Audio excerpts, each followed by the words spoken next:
अब देखिए, हरियाणा की राजनीति में अब नई और बेहद अहम लड़ाई शुरू हो चुकी है। ये लड़ाई है मतदाता सूची के सुधारीकरण की। ये लड़ाई मंचों और रैलियों की नहीं, बल्कि सही वोट को बचाने और गलत वोट को हटवाने की लड़ाई है। हालांकि एसआईआर की प्रक्रिया चुनाव आयोग की तरफ से पूरी की जानी है, लेकिन विपक्ष के आरोपों के चलते ये सियासी दलों की लड़ाई बन चुकी है। हरियाणा में 15 जून से ये प्रक्रिया शुरू होगी और उससे पहले बीजेपी, कांग्रेस समेत सभी सियासी दलों की तैयारियां किस प्रकार की हैं, रिपोर्ट के जरिए आपको दिखाते हैं।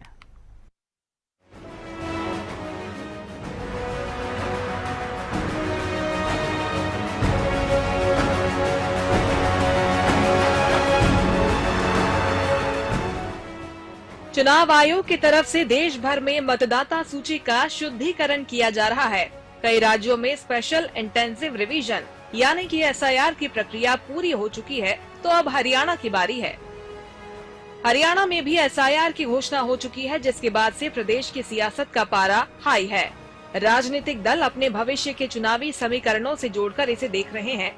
यही वजह है कि सत्ता पक्ष बीजेपी और मुख्य विपक्षी दल कांग्रेस दोनों ने इसे लेकर हाई अलर्ट मोड में तैयारियां शुरू कर दी हैं।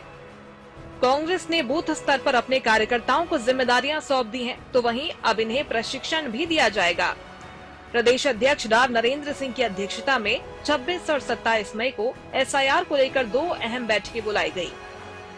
कांग्रेस का दावा है कि कोई गलत वोट बनने नहीं देंगे और सही कटने नहीं देंगे।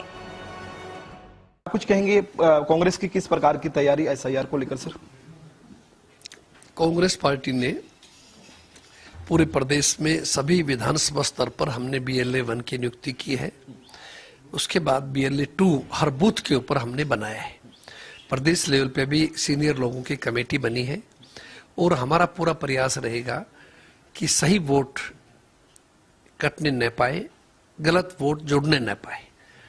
हाँ, जिस व्यक्ति मौजूद नहीं है, चाहे उनकी मृत्यु हो चुकी है या कोई ट्रांसफर हो चुका है या एक से ज्यादा जगह वोटिंग है, उनके जरूर वोट कटे। लेकिन कोई जानबूझ करके धर्म के नाम पे, जाति के नाम पे कोई ऐसी घटना नहीं होना चाहिए जानबूझ करके कि वो इंटेंशनली काटे जाए, वो गलत है। तो वहीं सत्ता पक्ष बीजेपी का भी पंचकुला में मेगा मंथन हुआ। पंचकुला स्थित प्रदेश मुख्यालय पंचकमल में एसआईआर को लेकर बड़ी बैठक बुलाई गई। बैठक को संगठनात्मक दृष्टि से बेहद महत्वपूर्ण माना जा रहा है। बीजेपी नेताओं ने इस दौरान विपक्ष के तमाम आरोपों पर पलटवार भी किया। विशेष बैठक हुई है और ये पूरी बैठक हमारी संगठनात्मक दृष्टि से जो पार्टी के काम है और जो एक बहुत बड़ा काम चुनाव आयोग के द्वारा जो हरियाणा प्रदेश में चलेगा, एसआईआर की जो प्रक्रिया 15/6/2026 से लेके और 14/7/2026 तक जो घर घर जाके संपर्क करते हुए एम्यूनरेशन फार्म भरने की जो प्रक्रिया रहेगी, उसमें भारतीय जनता पार्टी का जो हमारा उस बूथ का BLA 2 जो एक राजनीतिक कार्यकर्ता की नियुक्ति होती है, वो भी उनके साथ जाके इस काम में सहयोगी के रूप में किसी भी हमारे वोटर के साथ कोई नाइंसाफी ना हो, इसलिए वोटर के सहयोगी के रूप में BLO के साथ काम करने। वोटर सूची का ये शुद्धिकरण करेंगे और हमारा चुनाव आयोग करेगा कि कांग्रेस को चिंता करने की जरूरत नहीं। एसआईआर पहले भी होता रहा है, पूरे देश में चल रहा है। अब हरियाणा की बारी है। हरियाणा का नंबर तो हरियाणा में प्रोसेस होगा। सेंसिस और एसआईआर एक रूटीन प्रोसेस है। मैं समझता हूं कि इसमें पूरा हरियाणा इसमें पार्टिसिपेट करेगा। ये एक बहुत अच्छी प्रोसेस है।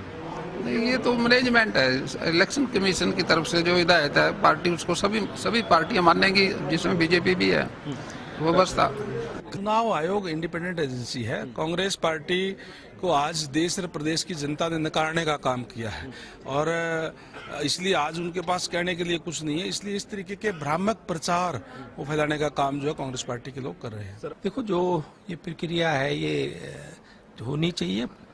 देखो, केरला में भी अगर ये बात होती तो केरला में भी वोट काटे जाते, तमिलनाडु में भी वोट काटे जाते। इस तरह की बातें करना बिल्कुल गलत है। बहरहाल एसआईआर चुनाव आयोग का भले ही विशेष अभियान हो, लेकिन चुनाव पर उठ रहे सवालों के मद्देनजर एसआईआर एक सियासी मुद्दा भी बन चुका है। इसलिए बीजेपी, कांग्रेस समेत तमाम सियासी दल इसे लेकर काफी अलर्ट नजर आ रहे हैं और होना भी चाहिए, क्योंकि अगर किसी दल के समर्थक वोटर सूची से बाहर रह जाते हैं या नए वोटर समय पर नहीं जुड़ते तो इसका सीधा असर चुनाव परिणामों पर पड़ सकता है। यही कारण है कि सभी दल इसे काफी सीरियस ले रहे हैं। Bureau report, Haryana news.